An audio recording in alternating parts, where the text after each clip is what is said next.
जी बिस्मिल्लाहिर्रहमानिर्रहीम, अस्सलाम वालेकुम। मेरे साथ इस वक्त पाकिस्तान के चोटी के माहिर कानून वकील जनाब अजहर सदीक साहब मौजूद हैं। अजहर सदीक साहब की एक तो इमरान खान साहब से मोहब्बत लाजवाल है, और दूसरी बात ये है कि जिस तरह वो अदालतों में पीटीआई को या फिर जितने भी असीरान हैं या जो भी लीडरान हैं वो जेलों में बंद हैं, उसके लिए बड़ी तगोदो करते हैं, और खास करके मीडिया पर भी आकर अपने एनालिसिस भी देते हैं और कानूनी नुक्ते नज़र भी समझाते हैं। बहुत शुक्रिया जनाब अजहर सदीक साहब, आपने वक्त दिया।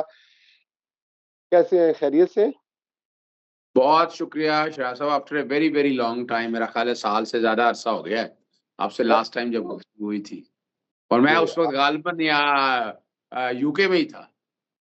जी, आपकी बड़ी ज़बरदस्त फॉलोइंग है, और फिर जब आप बात करते हैं तो आपकी पूरी बॉडी उसके अंदर इन्वॉल्व होती है। यही एक चीज़ की गवाही है कि आपकी बॉडी लैंग्वेज और आपकी जो टोक है वो मैच करती है, फैब्रिकेटेड नहीं होती है। एनीवे सर, ये जो मैंने कहा कि चोटी के वकील हैं, चोटी के कानूनदान हैं, तो जो जिन जजों के सामने आप पेश होते हैं सर, वो भी ऑब्वियसली उन्होंने ज़िंदगियाँ गुज़ारी होती हैं इस ओहदे तक पहुँचने के लिए।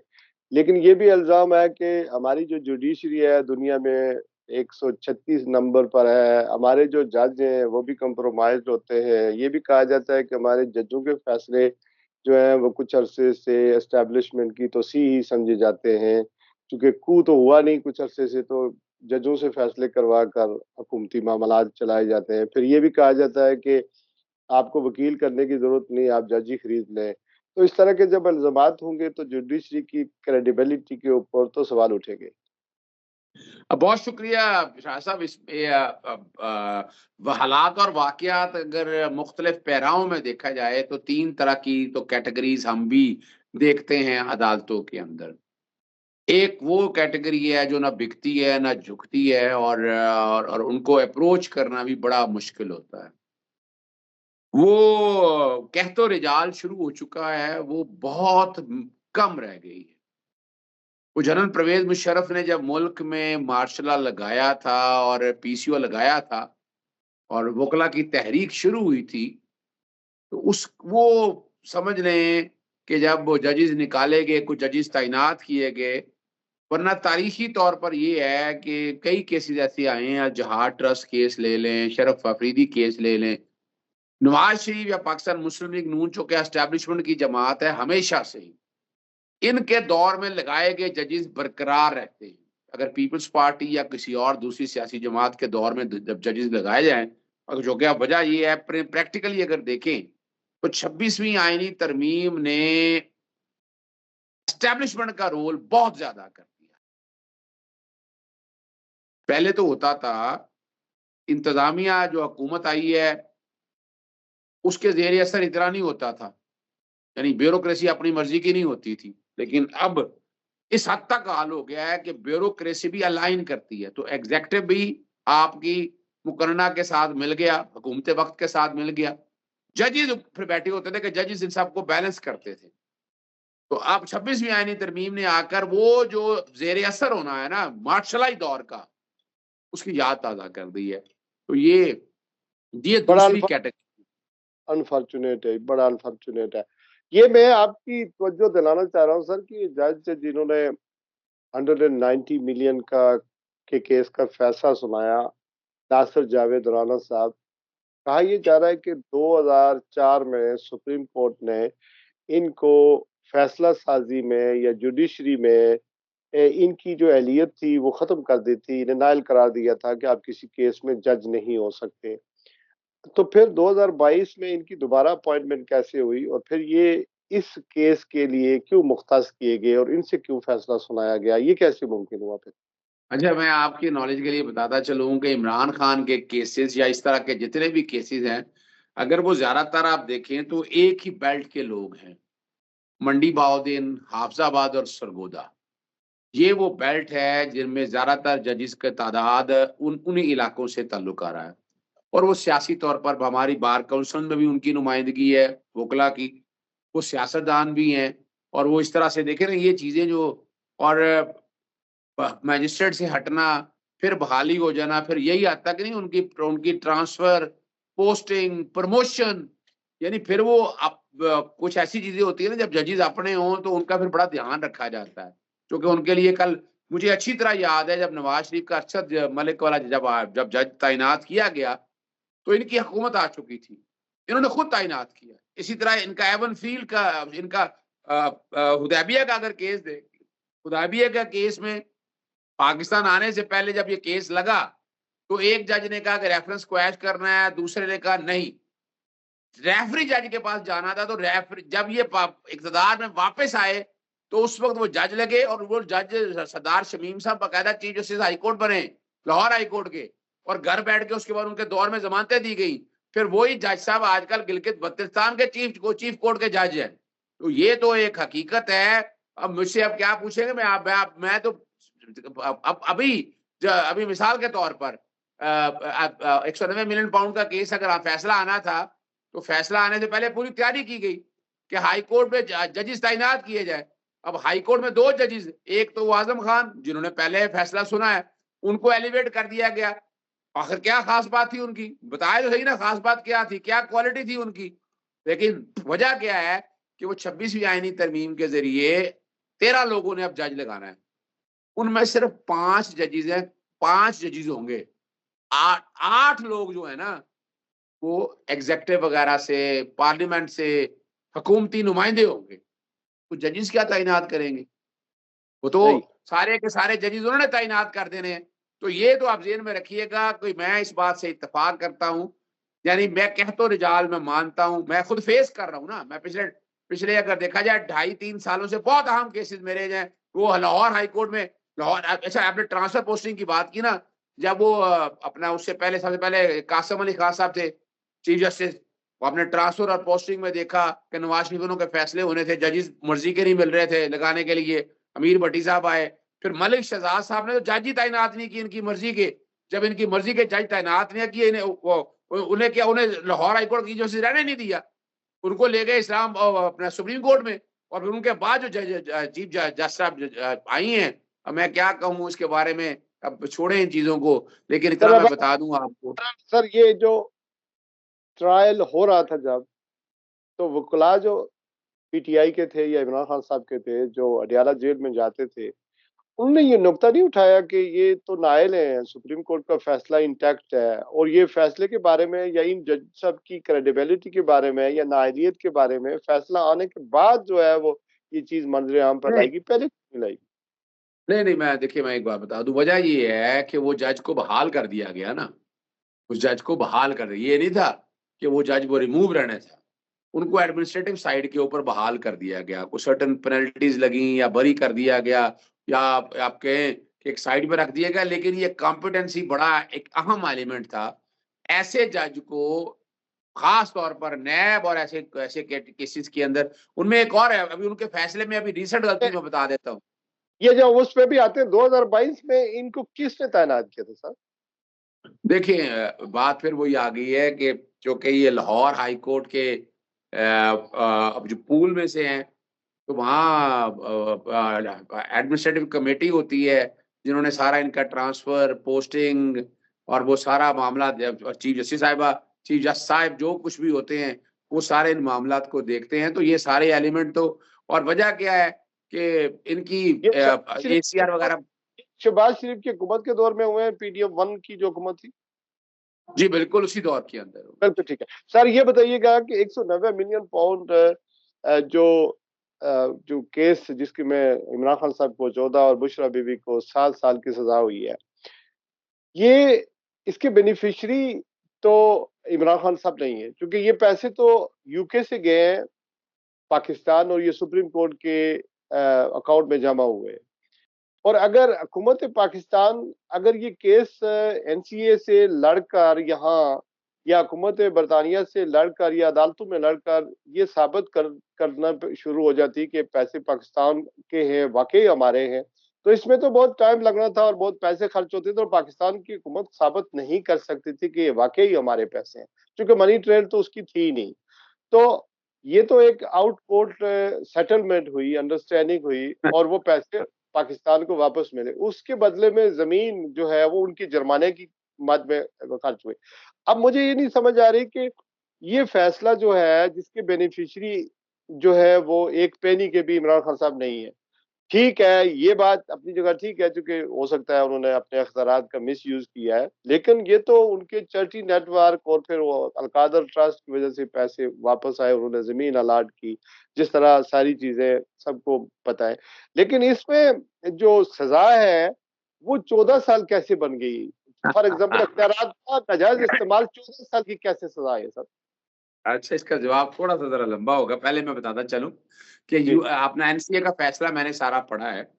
जी अच्छा, उसमें लव स्टेट बेस्ट अपना ना जज साहब ने नकल की है, कट एंड पेस्ट किया उस फैसले में से चंद अल्फाज उठाकर ना, अपनी जजमेंट के अंदर कोट अनकोट तो या तो बंदा कोट अनकोट करता है ना, वही लफ्ज़ उठा के लगता है कहीं न कहीं से लिखा आ गया।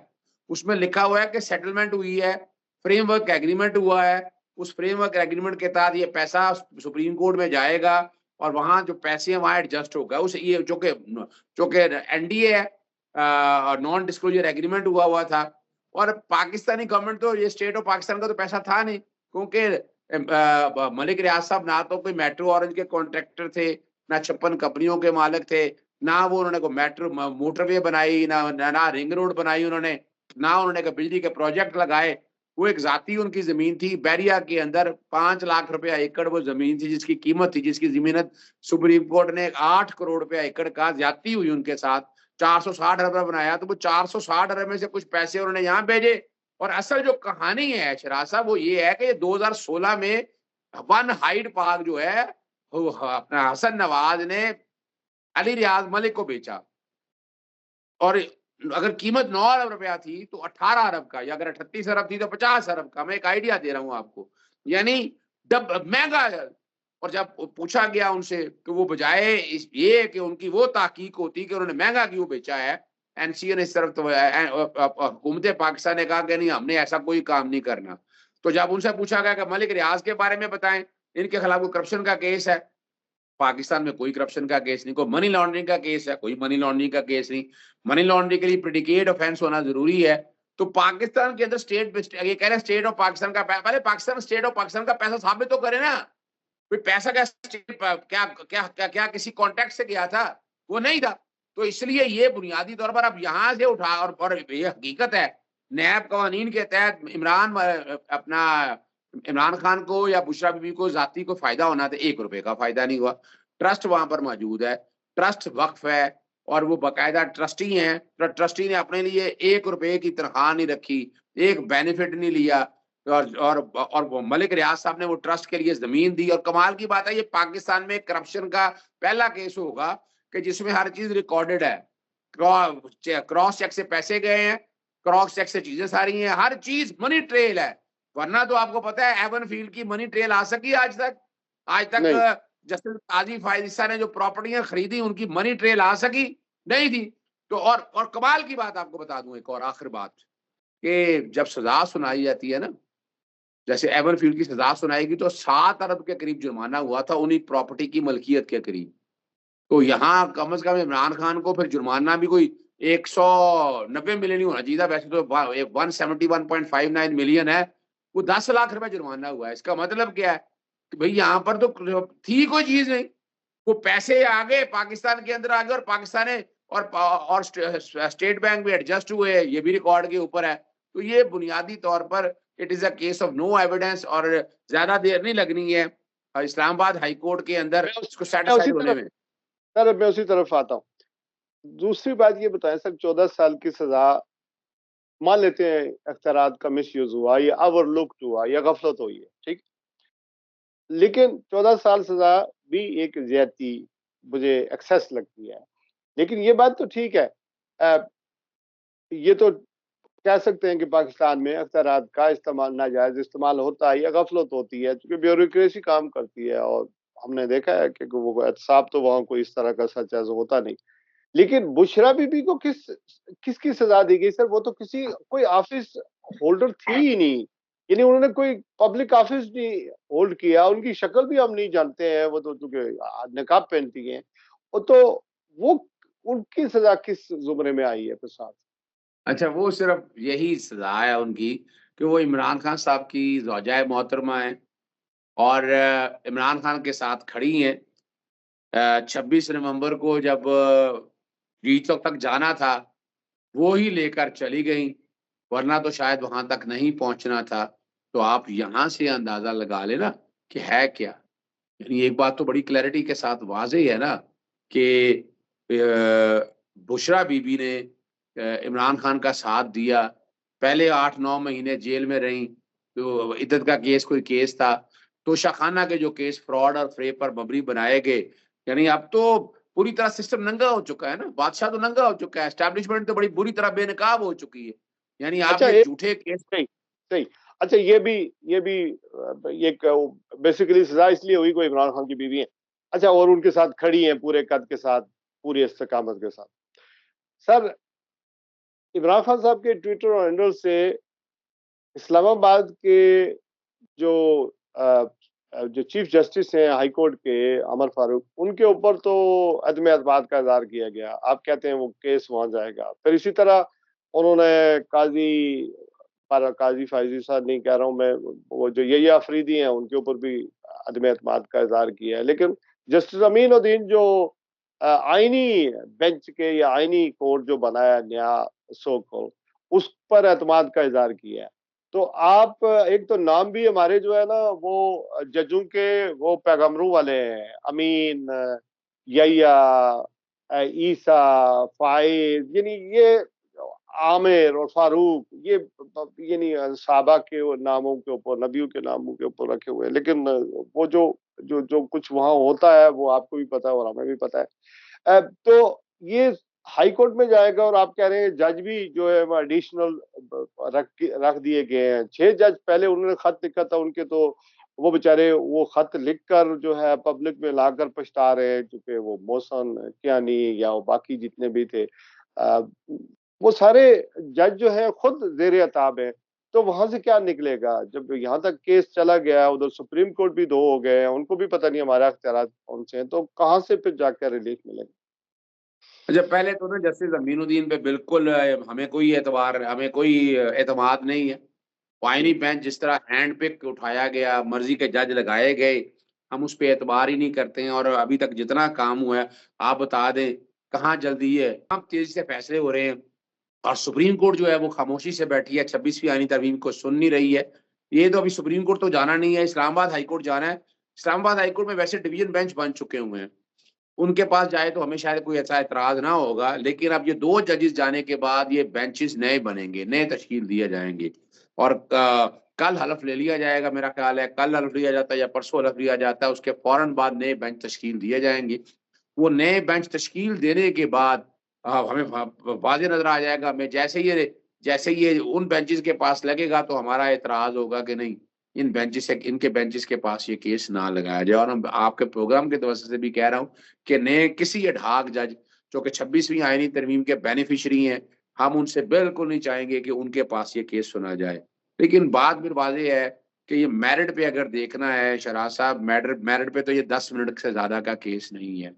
लेकिन हमारी तारीख कुछ ऐसी रही है कि नैब का प्रोसिक्यूटर अमजद परवेज़ को उन्होंने जज बनाना था। उनको जज इसलिए नहीं बनाया कि वो चाहते हैं कि इमरान खान के केसेस को मंतकी अंजाम तक पहुँचाने तक उनसे फ़ायदा लिया जा सके और उन्हें वही रखा जाए।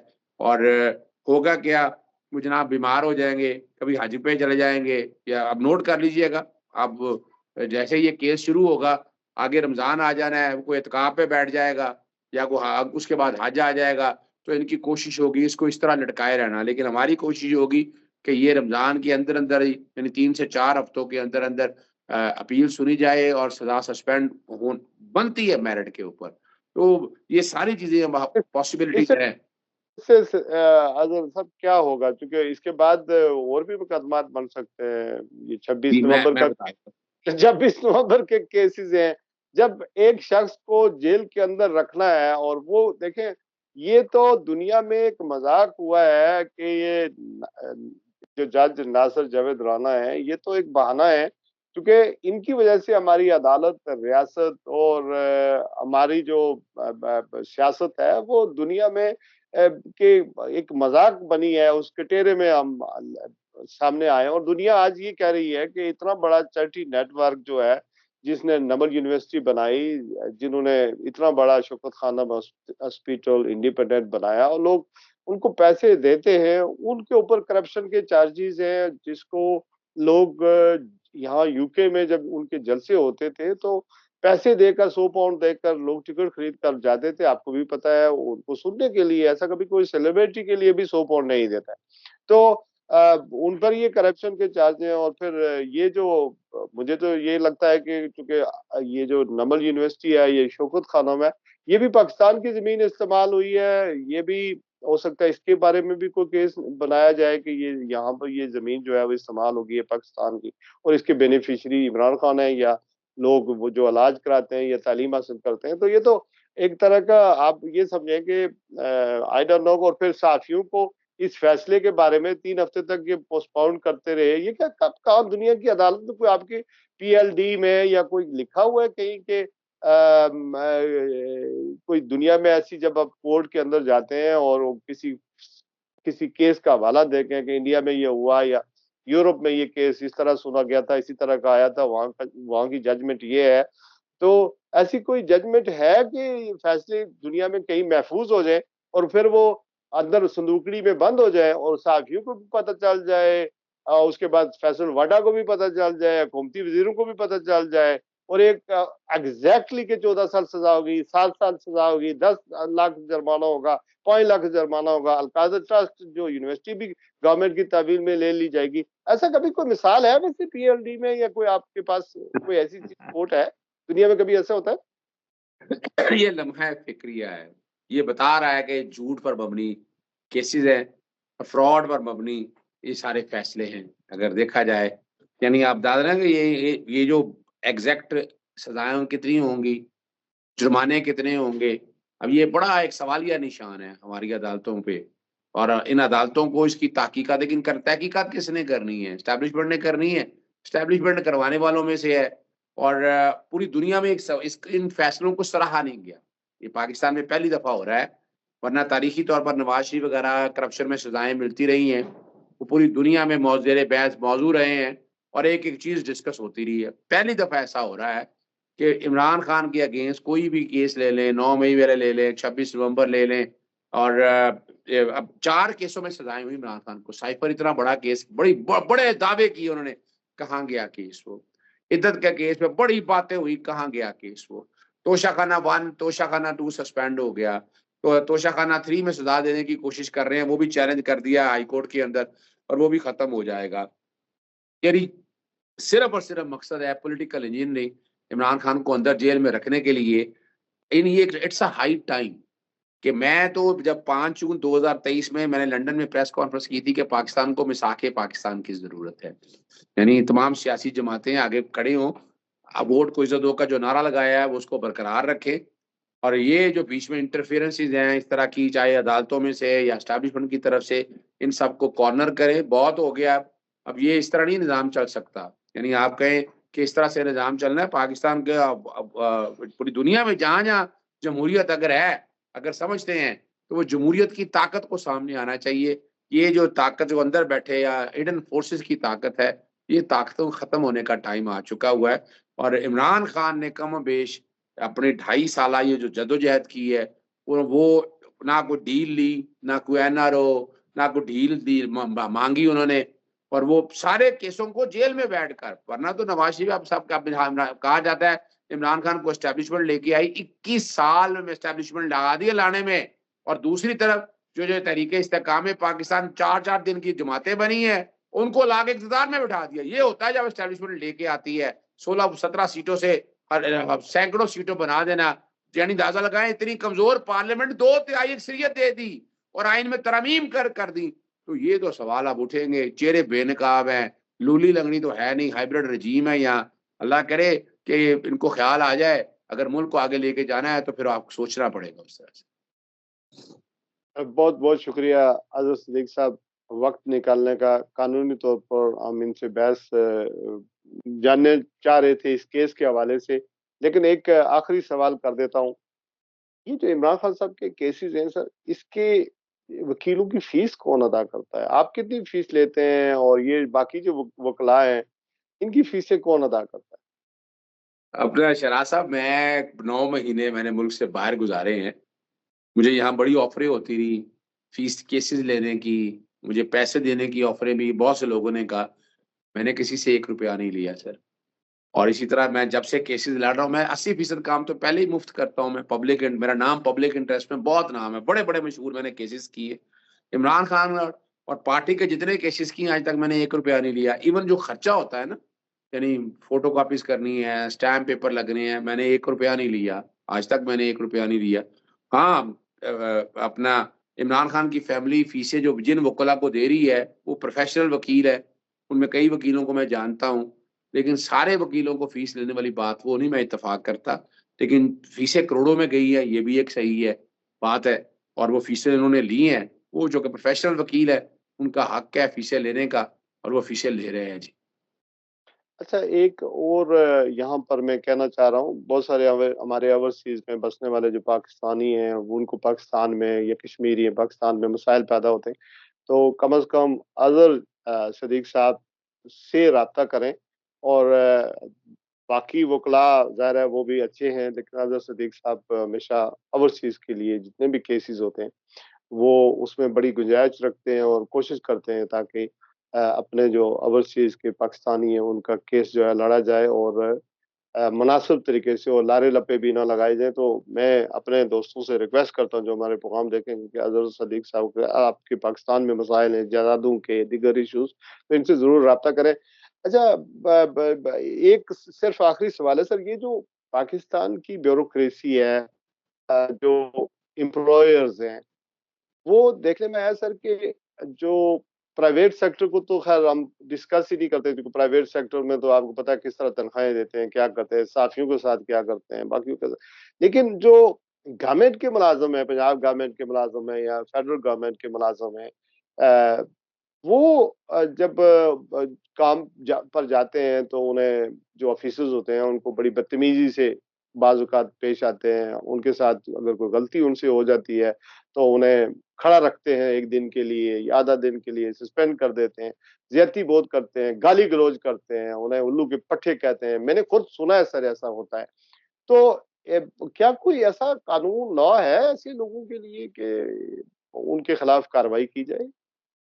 देखिए, एक तो मैं तो पुरज़ोर मज़म्मत करता हूँ, और ये बात भी आपकी हकीकत है कि ओवरसीज़ पाकिस्तानियों के साथ 2 तरह से है। एक तो पैसे बटोरना होते हैं, हमारे यहाँ खून लग चुका है बहुत से ब्यूरोक्रेट, मैं सारों की बात नहीं कर रहा। पुलिस ले ले, इस वक़्त तो देखें ना, 2.5 सालों में तो सत्यानाश हो गया ना। नैब, एफआईए, अपना पानी, बिजली के महकमे, पटवारी, यानी आप किसी के खिलाफ करप्शन का केस ही नहीं कर सकते। पिछले 2.5 सालों से बता दें कोई करप्शन के केसेज़ आए हों, लेकिन मेरा जैसा आदमी ना इन लोगों के खिलाफ जहाद की तरह खड़ा होता है, और हम तो बाकायदा उनको उनके घर तक ले जाते हैं, उनकी इंक्वायरियाँ लगाना, महकमों में जाना, हर जगह हमारी कोशिश होती है कि हम उनको उनके उनके मंतकी अंजाम की तरफ लेके जाएँ और उन्हें सबक सिखाएँ। और इसमें हमारी बड़ी कोशिश ये है, कोई भी ऐसी बात हो, आप बाकायदा इमरान खान के दौर में तो वज़ीर-ए-आज़म पोर्टल बन चुका था, वहाँ तक चीज़ें जाती थी कंप्लेंट, और उनमें उन सरकारी अफ़सरों को ट्रांसफ़र, पोस्टिंग भी उनकी डिस्टर्ब की जाती थी, सज़ाएँ भी सुनाई जाती थी। लेकिन पाकिस्तान में ये थोड़ा-सा प्रॉब्लम है, ज़्यादा प्रॉब्लम है, लेकिन हम फिर भी नहीं बैठते। हम उनकी शिकायत लेके जाना, महकमाना कार्रवाई के हवाले से, उनके लिए एसीआर, बड़े मसाइल बन सकते हैं, लेकिन हम ज़रा डरते हैं कि हमने करना कुछ नहीं है। तो उनमें आने इलाज़ में नहीं है कि सामने फ्रंट पे आके खेला जाए। मैं और बड़े तरीके हैं, एनोनिमस तरीके से एक उन चीज़ों को अपने तौर पर क्या है कि उसकी तहकीक करके कोशिश हम करते रहते हैं। जी। ये जो एम्प्लॉयमेंट की बात कर रहा हूँ मैं, जो एम्प्लॉइज़ जी, हैं, बिल्कुल। उन जी, वो बिल्कुल ऐसा ही। उनके पास कोई लॉ है कि वो कहीं करें? ओवरसीज़ की तो आपने बता दी है, लेकिन जो दबाए नहीं, जाते नहीं, हैं। उनके भी हैं। जी, देखिए ना, उनके भी बाकायदा देखिए ना, वजह ये है कि तहरीरी शिकायत देनी है आपको महकमाना सरबराह में, महकमाना कार्रवाई के लिए।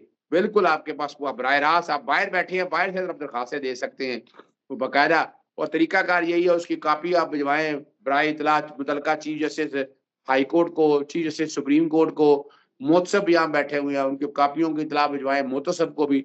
जब मुख्तलिफ जगहों आप कॉपियाँ भेजेंगे, ईमेल वगैरह करेंगे तो एक्शन कहीं न कहीं हो जाता है। जी।